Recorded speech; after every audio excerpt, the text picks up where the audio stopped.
세포 수준에서 진동이 일어나면서 재생인자가 만들어집니다. 그래서 이제 그 재생인자로 인해서 염증이 좀 쉽게 나가는 효과도 있고 또 혈관이 재형성된다고 합니다. 그래서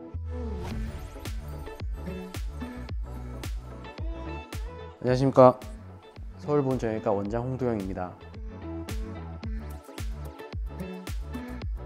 일단 체해 충격파 치료를 많이 들어보셨겠지만 말 그대로 체외 몸 밖에서 충격파라는 자극을 줘서 염증을 완화시켜주는 치료라고 볼 수 있습니다. 먼저 예전에도 말씀드리긴 했지만 이 체해 충격파라는 치료는 비뇨기과에서 요로결석 같은 돌을 깨는 데 사용했던 장비인데요.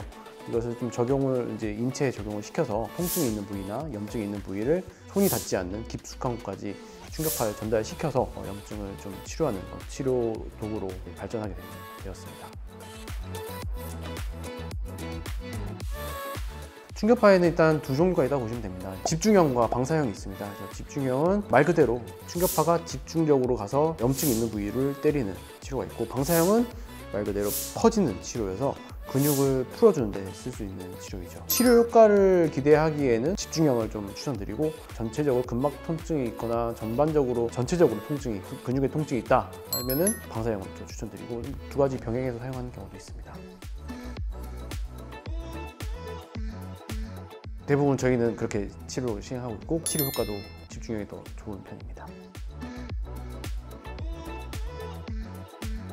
치료의 원리부터 말씀을 드리면 일단은 크게 세 가지를 볼 수 있는데요. 먼저 충격파라는 자극을 주게 되면 세포 수준에서 진동이 일어나면서 재생인자가 만들어집니다. 그래서 이제 그 재생인자로 인해서 염증이 좀 쉽게 나가는 효과도 있고 또 혈관이 재형성된다고 합니다. 그래서 혈관이 신생혈관들이 만들어지면서 또 혈류가 증가하게 되면 염증도 빠져나가게 되고 또 재생되는 효과도 있게 되고요. 세 번째는 이제 때리게 되면은 어쨌든 통증이 약간 있긴 한데요. 먼저 이제 통증에 대한 역치에 대한 문제인데, 맨 처음에는 과민하게 이제 통증이 이제 있던 분께 충격파라는 자극을 계속 주게 되면 이제 과민 반응이 조금 가라앉으면서 통증의 역치가 증가를 해서 이 정도 때려도 아프지 않게 된다 하면 이제 통증도 좀 완화되는 그런 효과도 있고요. 골절이나 이런 근육 통증 이런 분들께도 충격파라는 자극을 주면 분류압인 경우에는 때려서 재생인자를 나오게 해서 그 골절을 유압을 시킬 수 있는 그런 치료로도 사용되고 있습니다.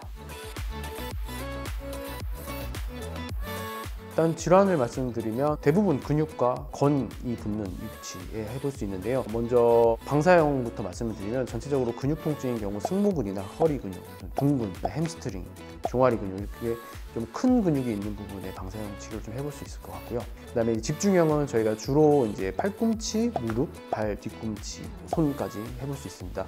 일단은 어깨도 가능하고요. 위에서부터 보면 어깨는 뭐 충돌 증후군이 있다거나 석회성 힘줄염이 있을 때 충격파를 좀 시행해 볼 수 있고요. 그 다음에 팔꿈치 같은 경우는 이제 테니스 엘보, 골프 엘보를 해서 이제 힘줄이 건이 돼서 붓는 그 건 부착 병증이라고 하는데 그런 부위에다가 시행을 해볼 수가 있고요. 마찬가지로 손목 터널 증후군일 때 손목 주의 해볼 수 있고, 방아쇠 수지, 건염일 경우 굴곡근, 신전근 근육의 통증, 그 다음에 득괴르병이라서 저번주에 말씀드렸던 손목 힘줄염에도 시행을 해볼 수가 있습니다. 그리고 이제 밑으로 내려가면은 이제 고관절의 석회성 힘줄염에도 같이 시행을 해볼 수가 있고요. 무릎뼈 힘줄염도 있습니다. 무릎뼈 힘줄도 있고, 그 다음에 거위발 건이 붙는 이런 힘줄염도 있고, 햄스트링 힘줄염 이런데 힘줄염 부위에도 좀 시행을 해볼 수가 있고, 뒤꿈치 같은 경우는 이제 아킬레스 힘줄이나 척추근막염 경우도 같이 시행을 해볼 수 있게 됩니다. 그래서 이런 전체적으로 범위가 굉장히 다양합니다. 특별하게 주의해야 될 사항은 없습니다. 비침습적 치료이기 때문에 특별하게 당일날 모든 활동이 다 가능하신 거고요. 다만 이제 충격파라는 치료가 재생을 유도하는 치료다 보니까 매일매일 받는다 이런 거는 좀 효과가 없고, 오히려 자꾸 자극을 주게 되면 괴사까지 발생할 수 있기 때문에 적어도 한 2-3일 간격, 연세 있으신 분들은 일주일 정도 간격을 두고 시행해 볼 수 있는 치료, 그 정도 주의점밖에 없다고 생각이 듭니다. 일단은 충격파 치료라는 게 정확한 진단, 정확한 치료가 필요하다고 생각이 드는데요. 일단 저희 병원은 정확하게 진단을 내릴 수 있는 자신이 있고, 그 다음에 치료사분들도 정성껏 또 능력도 좋으시고 해서 정확한 부위에다가 충격파 치료를 해서 다른 병원에서 좀 잘 안 낫는다는 분도 저희 병원에서 낫는다는 분도 계시기 때문에 저희는 충격파 치료 좀 자신 있습니다. 감사합니다. 서울보훈정형외과 원장 홍도영이었습니다.